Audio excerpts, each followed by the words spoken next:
Don't know who is the one enemy. Hell nah, ain't no one scared of evacuate. Hell nah, I'll stop a greed up just you wait and see. That's right, you can't stop me. Hello everybody, Brian here. Adam. Jess.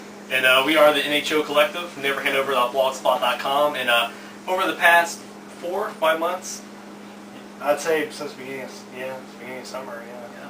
We've been working on, it's been a chronicling, and it's been not only a mental and a physical, it's also been a spiritual journey for me.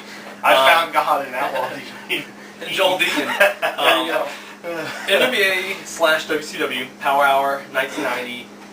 We watched several hundred matches. We trimmed it down to the best of the best. Yeah. And we're going to be taking a look.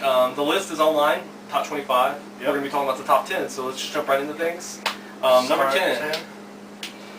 Well, 10 is Ric Flair and Tommy Rich. From the March 9th episode. Yep. I think we should tell the episodes too as we go along. Okay. Right on. The one thing that sticks out on this match to me is one particularly fabulous sell by Ric Flair, and he's known for, you know. Yeah. But he gets whipped into the guardrail, and he sells it like he just got, you know, shot with a shotgun in the back. That was awesome. So, and on my list, I thought he made. I thought him and Rich worked really, really well together. Yeah. There was an old school chemistry. Oh yeah. Between them where nobody was really trying to outdo the other. No one was trying to, you know, no one was going too crazy. They were just working the simple formula. And, and it worked really, really well. It came in at, I think it's 16 on my list. I can't remember where it was on mine. I think it was about 3. Let me I think it was 3 on yours. It was top 3 for mine. It actually didn't make mine 25. Which is, I'll explain. My only thought is that we saw several Flair matches. Some of them were excellent, some of them were humdrum. Eddie Gilbert comes to mind. That's true. The Rich one, my issue with the Rich one is why I left it off is because Ric Flair, as we know, is the defensive machine. Like, on defense, Flair is just amazing. That's where he's made his name. Mm-hmm. This match had a lot of Rich on defense, which, for me, it's like that wasn't the optimum performance I wanted to see out of the match. Wasn't it sizzle? No. It's funny you mentioned that guardrail bump because one of the things that sticks out to me is when Rich actually hits the guardrail and slumps down to a puddle of ooze. At one point. What's wrong with this guy? Well, that's Flair's first appearance on the top 10. Up next, at 9, a sleeper match that came out of absolutely nowhere. Somewhere far in a galaxy far, far away. Tom Zink against Galaxian 2. Not 1.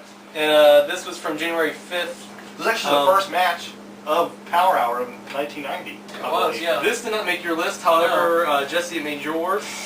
Yeah, I believe it was around 8 for me. It was somewhere around that region for me, too. I remember my notes for this match, I wrote that Galaxian was doing some crazy lucha by the way of Memphis bumps. And what I mean by that was he was doing these comical, very, you know, very physicality. Yeah. And, but I don't know who was under the mask. I'm dying, quite frank, but he was definitely working I need the historian on this one. I can look it up, probably. Yeah, he looked like he had worked in Mid-South in Tijuana. Which, you know, I mean, you know. That's the thing I noticed about this match is that Galaxian, I'm thinking, this is just some nobody off the street, but the guy started working and I'm like, this guy is working like a Ray Stevens. This is an old schooler guy that's in here. Because he's doing big, ridiculous bumps. You know, he just stuck out to me, his performance, his mannerisms. Did you just compare Galaxian 2 to Ray Stevens? I said a Ray Stevens like. Okay. Well, the thing is, could have been that tubby bastard. Or there you go. And he was the first, but not the last guy to carry Zink into the top 10. I'll say it. We'll get to that momentarily. You know, the reason that I didn't find really any redeeming qualities in this match. I don't know what it was. It just didn't make my list, so therefore, you know. But that happens because jumping forward to number 8, here's a match that did not make my list, and both of you guys had it on yours. Yeah. Coming in at number 8, Brian Pillman and Z-Man, who were a dynamic force in the 90s. Awesome. Yes, definitely. Against the bounty hunter team of Samu and Joel Deaton. The outlaw Joel Deaton. Yeah, I guess the Simone Savage was out with, you know, stomach virus or something. He was, I had no idea. He was visiting family back on the island. Code word for Missy Hyatt crabs.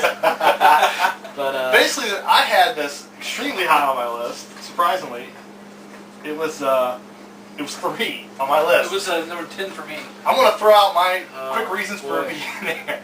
The match is something you would overlook a million times out of a million almost. Yeah. But the crowd was incensed. They were loving everything. And Jim Cornette was actually at ringside instigating them. And this team was like a big brutish team. They really didn't have, selling wise, they didn't have anything to offer. But they were, after Pillman and Zink, like, they just wanted to hurt them. Yeah. And these guys were fast, and It was just a very odd pairing too. Samu and Joel Deaton. I never heard of this guy before. Never heard of him since. he's worked some All Japan dates. Okay, yeah. I'm not familiar with his All Japan stint, but I really thought this had huge crowd heat. Like you Yeah. said, Cornette was there instigating everything. All four guys were working their butts off. The pace was actually real good too. from what I it went. remember. I would say it probably went at least 15. Anybody that's worked for Miss Baba and stuff, I think. Yeah.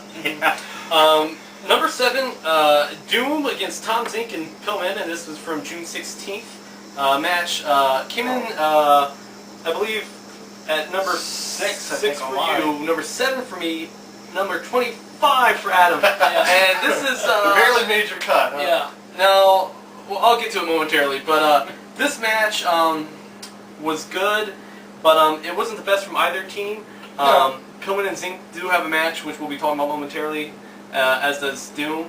But the cool thing about this match is it's a storyline that's been done over and over, and it will continue to be because it's successful. Yeah. That's little man versus big man. Yeah. That's agility versus power, and these two teams did it splendidly, and it was fun. Well, there's something about Doom when you watch them. Obviously, they're two veterans at this time. There's something about them that is so freaking intimidating, and like you're like, these guys are powerhouses. They're monsters, but they'll really go out of their way to make the little guys look good. I love that quality about their work that I saw. And for me, this was the only Doom match that made my list, and I'll talk about it before you guys bring it up. You guys had mentioned in an email that you think I have a bias against Doom. Perhaps prejudice against It's Doom. not that I have a bias against Doom. It's just that none of the Doom matches I saw in this really stood out for me. Really did anything for Well, me. here's where that throws Not even- a wrench into my. Not even the Road Warriors match. It's highly touted by. It's actually not the only Doom match that made your list. Oh well, forgot about that one. Yeah, there's Okay, well, a couple here. Yeah, there's a couple there. But that being said, you segued in right to it. Number 6 on the list. It's a match that you and me both thought very highly of. Did not make Adam's list. Road Warriors versus Doom, February 23rd. This was my number 1 match of the entire year. Wow. And the reason being is, and I'm a huge Doom fan, but the crowd is electric. It's one of the hottest crowds. It's probably, in my opinion, the second most hottest crowd besides the match that ended up becoming number 2 on our list, the 6-man tag. Crazy hot crowd. You got 2 of the most feared tag teams in the world, and they're just clubbing the holy hell out of each other. Excuse my French. We're family and- oriented here. And it's very physical, and it was so explosive that I was jumping off the couch. It was great. Yeah, there's a certain thing when you hear about two teams like Road Warriors and Doom. It's going to be such a physical style. It's going to be like a Steiner's Doom, Yeah. and there's going to be potatoes. And the crowd was loving it. Right. And the thing is, which we all watched all the Power Hours over the year, you would actually hear Jim Ross bring this match up, saying, Doom stood toe to toe with the Road Warriors. Like, Yeah. that kind of actually elevated them. Yeah. In a really good way. And I think probably why him lower than some tags on my match is that because it was just a wild fight. There wasn't a lot of tag dynamic, but it's Road Warriors and Doom, so Yeah, and also it gets the benefit of the doubt of that. Doom worked a lot of other teams more prolifically. Then the Road Warriors didn't really have a great series of matches. They didn't get the opportunity. Yeah. A lot of it never made tape. If it did it's happen. kind of a hidden gem in a